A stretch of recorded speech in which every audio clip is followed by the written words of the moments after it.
make my speech in English because I want them to understand what I'm saying. First of all, I want to congrats Lucien Boutte for his third fight on Saturday. He did a very, very good fight. On my scorecard, c'est à le draw.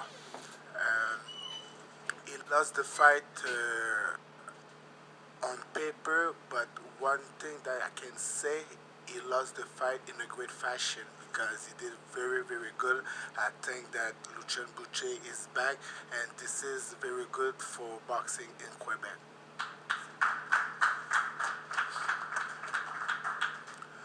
Also, I want to thank HBO because I'm gonna be on the network for the third time in 10 months.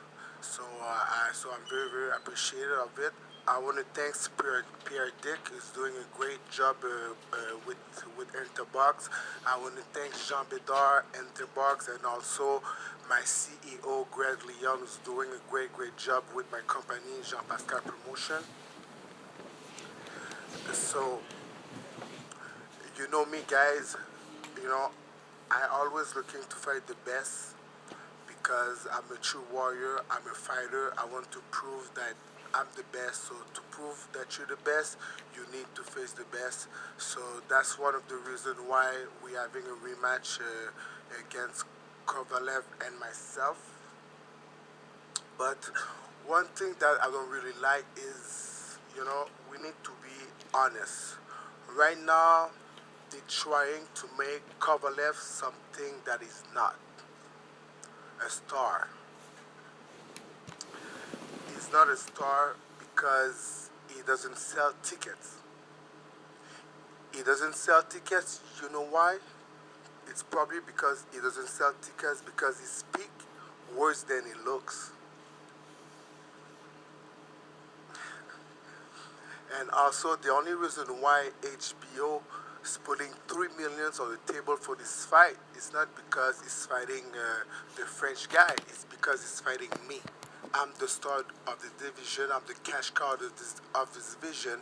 And this guy, this boxer, as a champion, is supposed to be a role model. But he's not. He has no class, no respect for anyone in Quebec. Because not of me, but because of you guys, because of my fans, he made his first paycheck. He made $1 million, over $1 million, because of you guys, and he gave you this finger at the weigh-in. This is totally a lack of respect. Probably it's because he doesn't have a great education in Russia. I don't know, but one thing that we all know here is he's not classy. He doesn't have respect, and I'm gonna teach him respect on January 30th because to give the middle finger of you guys after you made $1 million makes no sense to me. And also, like, he just doesn't have no respect and no education.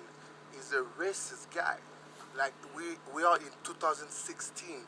This fight for me is kind of personal. Like, I'm fighting ignorance because he's an ignorant guy to still be racist in 2016. Like, last year he posted on Twitter a picture of a monkey to represent Stevenson. I don't like Stevenson either, but I will never do that. I post like a chicken because Stevenson is a chicken. He's not a monkey. Did he put a picture of a monkey because Stevenson is black? Make no sense. Those kind of things, they're not supposed to have their place in society like we are in 2016. And also, he called myself a piece of shit. Another example that he has no respect. Why does he call me a piece of shit? Because I'm black and shit is black? Because he never called any white opponent a piece of shit. He never called any white opponent a monkey. And right now, you see, he's still laughing at it because he doesn't care about you guys. He really doesn't care. He's just thinking about his pocket like Stevenson. But I hope you guys gonna show up on my fight to support me because we need to teach this Russian a good lesson.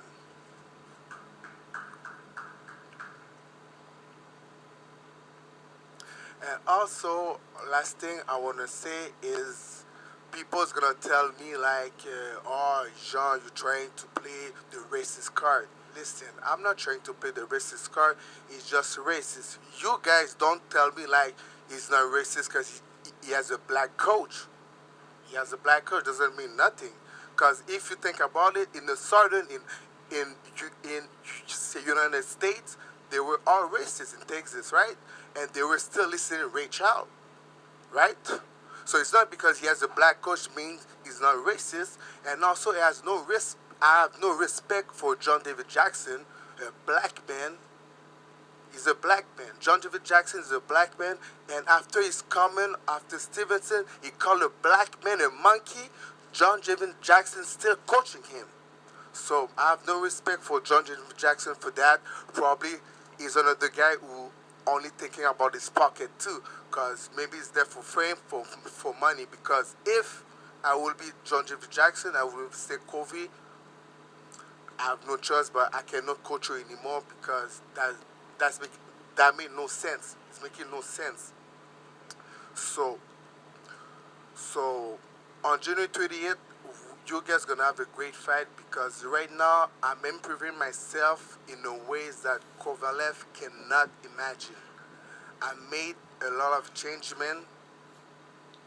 I have a new coach, and you guys gonna see a different Jean Pascal, like Lucien Boutte. Everybody was thinking like, Lucien Boutte is gonna make 2 rounds, 3 rounds. He's broken, he's everything, but you guys don't know until you see the fight. Like Lucien changed his coach, he changed his environment, and he came back strong. In life, you need to believe in yourself. If you got faith, you believe in yourself, anything can possible. And also, like if you think about it, in the first fight was his toughest fight, even that he don't say recognize it. That was his toughest fight. I gave him his toughest fight, and on my card, he won 4 rounds. I won 3 rounds. He was on his way to win his. He was on his way to win the 8 rounds, but after 7 rounds, it was 4-3. So that was a great and close fight. And also, I dropped him in this fight, and the referee called him a slip because Kadi Tuva was ringside and saying, no, a slip. But if you watch the fight, I dropped this guy. In the 8th round, and they call it a slip. So he knows he's gonna have a lot on his plate.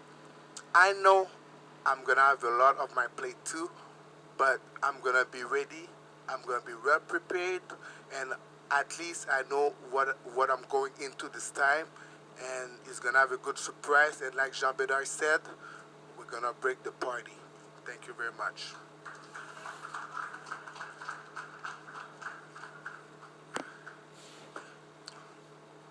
Premièrement, I'm gonna say it in French for the French media.